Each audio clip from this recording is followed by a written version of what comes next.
What is it? I have you to thank for it. For the first time in my life, when confronted with a horrible, insensitive person, I knew exactly what I wanted to say, and I... She was once the biggest name in romantic comedy, a woman whose smile alone could sell out a movie theater. Then, in the year 2000, a single set of paparazzi photographs turned Meg Ryan from America's sweetheart into a tabloid villain almost overnight. For more than 2 decades, the public version of that story never really changed. A married woman, a leading man, an affair that supposedly wrecked a family. But the version Meg Ryan is actually told piece by piece in interview after interview is a very different story. One about a marriage that was already over, a press cycle that needed a scapegoat, and a woman who decided, eventually, that she didn't need anyone's forgiveness. This is that story, told through her own words and the record she left behind. Margaret Mary Emily and Hiro was born in November 1961 in Fairfield, Connecticut, to a schoolteacher father and a mother who had once dreamed of acting herself. Her parents' own marriage ended when she was a teenager, something she has said shaped her early and complicated ideas about what committed relationships were supposed to look like. She took the stage name Meg Ryan by borrowing her maternal grandmother's maiden name, a small rebranding that would eventually become one of the most recognizable names in American film. She studied journalism at New York University before an acting class pulled her in a different direction entirely, and she left school before finishing her degree to chase auditions instead. A decision that could easily have gone nowhere. Instead, by her early 20s, she had landed a recurring role on the soap opera As the World Turns, playing Betsy Stewart Montgomery Andropoulos from 1982 to 1984. Soap operas were where a lot of future stars learned to hit their marks and their lines on a brutal daily production schedule, and Ryan used the experience to build a resume, not a career. Small film parts followed, including a supporting role as Goose's wife in 1980 SXS Top Gun, before everything changed in 1989, when Harry Met Sally made her a star. Directed by Rob Reiner and written by Nora Ephron, the film gave Ryan a signature scene that is still one of the most referenced moments in American comedy, and it established a persona that would define the next decade of her career. Funny, neurotic, romantic, impossibly likable. Hollywood took notice immediately. Over the next several years, she anchored Sleepless in Seattle, French Kiss, and You've Got Mail, often opposite Tom Hanks. And by the numbers, those 4 films alone brought in well over $500 million worldwide. She wasn't just popular. She was bankable in a way that very few actresses of her generation were allowed to be, commanding a reported 8-figure salary for 2000's Proof of Life at a time when that kind of paycheck almost never went to a woman. She tried, at points, to push past the image.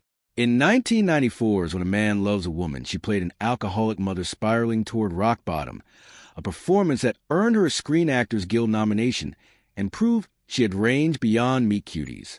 In 1998 alone, she starred in 2 very different hits: the fantasy romance City of Angels with Nicolas Cage, and the internet age update of the Ryan Hanks formula, You've Got Mail. She was also, by all accounts, selective about the roles she turned down. One of the most famous is Clarice Starling in The Silence of the Lambs, a part that eventually went to Jodie Foster and won her an Academy Award. Ryan has said in later years that she simply wasn't drawn to that kind of darkness at that stage of her career. She was building something warmer, and for a decade, audiences rewarded her for it. But the public wanted the girl next door, and for most of the 1990s, that's exactly what she gave them, underneath the box office numbers, though her marriage was quietly falling apart. Ryan met actor Dennis Quaid on the set of the 1987 comedy Inner Space, and they reconnected a year later filming DOA. Quaid was, at the time, arguably the bigger star of the two, a leading man who had already appeared in The Right Stuff and other high-profile films. Their relationship deepened quickly, though it hit a serious obstacle before they ever made it to the altar. Quaid later admitted, in interviews years afterward, that he had struggled with substance addiction and that the problem was serious enough to derail their original wedding plans. He got sober, and the couple married on Valentine's Day in 1991. Their son, Jack Quaid, who would go on to build his own acting career, including a starring role in The Boys, was born the following year. By Quaid's own account, the marriage was never an easy one. He has said publicly that watching Ryan's career eclipse his own during the 1990s was difficult to sit with, describing moments walking down the street where fans reacted to her and seemingly not to him. That kind of asymmetry is a well-known strain in Hollywood marriages, and this one was no exception. Years later, Ryan offered her own account of the relationship's deeper problems. In a 2008 interview with InStyle, she said plainly that Quaid had not been faithful to her for a long stretch of the marriage, and that she said it was very painful, adding that she only learned the full extent of it after their divorce was finalized. Quaid's publicist pushed back at the time, calling the comments an unfair rehashing of old history. Whatever the exact truth of who did what to whom, both parties agree on one thing. The marriage was in serious trouble well before the summer of 2000. That's the summer Ryan went to work on a kidnapping thriller called Proof of Life, opposite an Australian actor who was, at that exact moment, becoming one of the biggest names in the world. Russell Crowe had just come off Gladiator, a role that would win him the Academy Award for Best Actor a few months after Proof of Life wrapped. He was intense, blunt, famously uninterested in Hollywood diplomacy, and about to become Ryan's co-star in a film about a hostage negotiator falling for the wife of a kidnapped engineer. It was, in other words, a film that asked its two leads to fall in love on camera at the exact moment Ryan's real marriage was cracking apart. According to people close to production, the chemistry didn't stay fictional for long. Reports from the set described the two spending time together constantly during filming in London and later on location, and by the summer 2000 they were being photographed together off-set, first around the film shoot, then unmistakably at a party for the Mission Impossible 2 premiere, holding hands as they left. That image effectively ended any ambiguity for the tabloid press. Within weeks, Ryan and Quaid's separation was public, and the assumption that filled every gossip column was simple and damning. She had left her husband for her co-star. Crowe, for his part, was reportedly serious about the relationship almost immediately. Friends described him as eager to build a life with Ryan, showering her with gestures that included a vintage car and a puppy, and by some accounts hoping for marriage. Ryan, coming directly out of a difficult divorce with a young son, has suggested in later interviews that the intensity was more than she was prepared for. Add to that the simple geography of the situation. Crowe based largely in Australia, Ryan raising her son in Los Angeles, and the relationship had a short shelf life. It was over within roughly a year, quietly, without a public statement from either side. The film itself became collateral damage. Proof of Life underperformed badly at the box office, and its director, Taylor Hackford, was openly frustrated that Ryan and Crowe declined most press interviews to avoid being grilled about their personal lives, which he felt hurt the film's chances. He wasn't wrong to be frustrated. But from Ryan's perspective, doing press would have meant walking into a minefield of questions about her marriage, her son, and her private life on the record during the worst media cycle of her career. There's an easy irony in how the story of Ryan and Crowe played out, given what the film itself was actually about. Proof of Life cast Ryan as Alice Bowman, a woman whose husband is taken hostage by a guerrilla group, and Crowe as Terry Thorne, the hardened professional negotiator sent to bring him home. Two people forced into close, high-stakes proximity while her on-screen marriage teeters on the edge of collapse. Audiences who eventually saw the film couldn't help but read the off-screen relationship into every scene, and critics at the time noted how thin the line had become between the performance and the headlines surrounding it. That blurring didn't help the movie. If anything, it made it feel like a strange kind of confession, whether or not that was ever the intention. What followed was less about Russell Crowe specifically, and more about what the press decided to do with Meg Ryan's image. She had spent a decade being sold as the most trustworthy, wholesome leading lady in American film. The moment that image cracked, the correction was brutal and disproportionate. She has said, describing that period, that she was effectively rebranded overnight as the Scarlet Woman, the homewrecker, the cheater, the fallen sweetheart, a label that stuck far longer than the relationship that supposedly caused it. At the time, she tried to correct the record publicly but carefully. In an October 2000 interview with W magazine, she said her marriage had already dissolved before it became something the press and public treated as entertainment, telling the magazine that the public and the press only tuned in after the fact. It was a measured statement, and largely lost in a news cycle that preferred the simpler story. Wife cheats, marriage ends, actress gets what's coming to her. 3 years later, that reputation collided with one of the most infamous celebrity interviews in British television history. In October 2003, Ryan sat down with veteran broadcaster Michael Parkinson to promote In the Cut, a sexually explicit psychological thriller directed by Jane Campion. About as far from a romantic comedy as she could have chosen. Parkinson pressed her repeatedly and pointedly about the nudity in the film and her reasons for taking the role, and Ryan, visibly uncomfortable, gave shorter and shorter answers until she finally told him to wrap up the interview. British newspapers tore into her afterward, branding her cold, difficult, and ungrateful for her own fame. For years, that was simply accepted as fact. Meg Ryan had been rude on live television. Full stop. It took nearly 2 decades for the other half of that story to surface. In August 2021, Parkinson gave an interview to Radio Times in which he admitted he had lost his temper with Ryan and handled the exchange badly, saying he wished he had dealt with it more courteously and that he had come across as pompous. Asked what he'd say to her today, he offered a simple apology, while noting that he felt she had played a part in the tension too. Ryan herself, revisiting the moment decades later in a conversation with the Times of London, said she had assumed the famously tense encounter would be broken up by commercial breaks the way American talk shows are, and simply sat there waiting for a break that, on British television, never came. She has also described Parkinson elsewhere, in a Marie Claire interview, as behaving like a disapproving father figure toward her that night.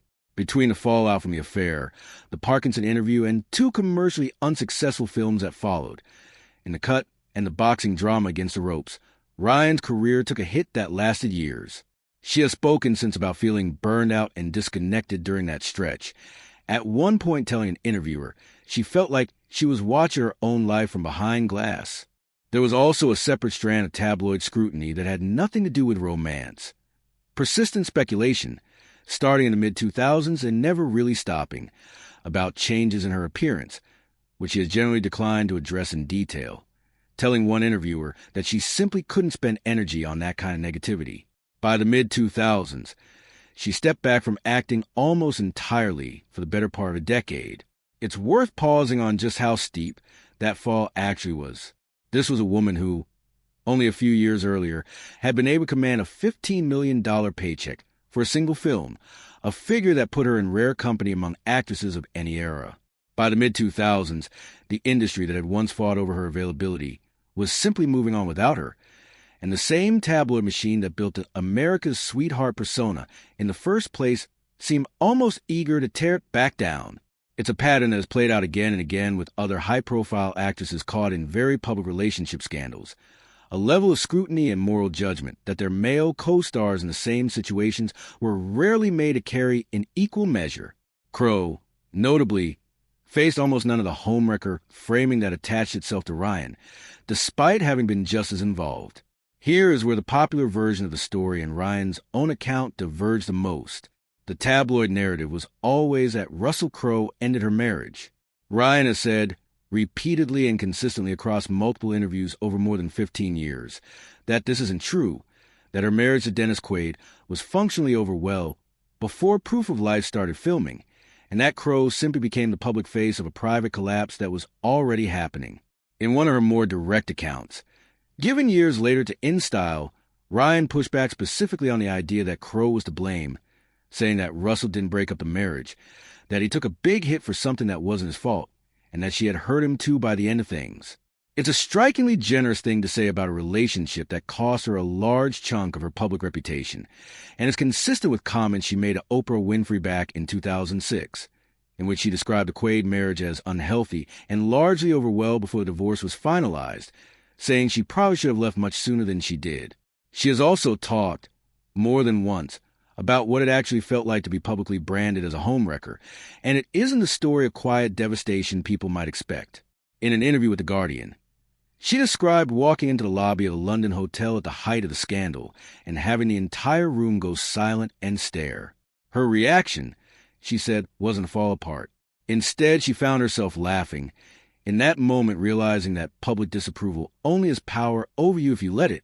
That reframing, scandal as a strange kind of liberation rather than pure catastrophe, is something she's returned to in interviews since, describing the period as painful but also oddly freeing, because it forced her to stop organizing her life around what strangers thought of her.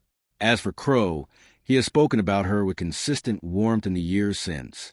Not long after their relationship ended, He told an Australian newspaper that distance had simply been too much to overcome, that he needed to be based at home and she needed the same, and that the geography made a real future together impractical. But he also said, in that same conversation, that he considered her a beautiful and courageous woman, and that while he grieved losing what they'd had together, he hadn't lost her as a friend. Both of their lives moved on in fairly ordinary ways after the tabloid storm passed. Ryan adopted a daughter, Daisy, in 2006, and later had a long on-and-off relationship with musician John Mellencamp that began around 2010, included a broken engagement, and ended for good in 2019. Mellencamp has since spoken about the relationship with a mix of affection and self-deprecation, telling Esquire that he still loved her, that he'd spent a decade with her, and that, in his words, she just didn't love him quite as much, calling himself, only half joking, a lousy boyfriend. Crowe reconciled for a time with Danielle Spencer, the Australian actress he'd been involved with before Ryan, and the two married in 2003. They later separated in 2012 and finalized their divorce in 2018. He has been in a long-term relationship since the early 2020s with Brittany Theriault, and in a 2025 interview with Australia's 60 Minutes, he said flatly that he had no interest in ever getting married again, joking that doing it once was already an accomplishment, and he wasn't looking to disrupt a life he described as genuinely happy. Dennis Quaid remarried twice after the divorce from Ryan, first to Kimberly Buffington, with whom he had twins, and later to Laura Savoy. He and Ryan share their son Jack, now an established actor in his own right, and by most accounts the two have long since settled into a civil, co-parenting relationship, however messy the public breakup once was. Ryan herself returned to filmmaking in 2023 with What Happens Later, a romantic comedy she co-wrote, directed, and starred in, a smaller, more personal project than the studio blockbusters that made her famous, but one that put her back in control of her own story for the first time in years. She's described the long gap before it as deliberate, telling one interviewer she needed that time to develop other parts of who she was as a person, separate from the industry that had once built her up and then just as quickly torn her down. It was a notable contrast to the version of her the tabloids had spent 2 decades selling. Not a woman defined by scandal, but a working filmmaker choosing, on her own terms, exactly when and how to step back and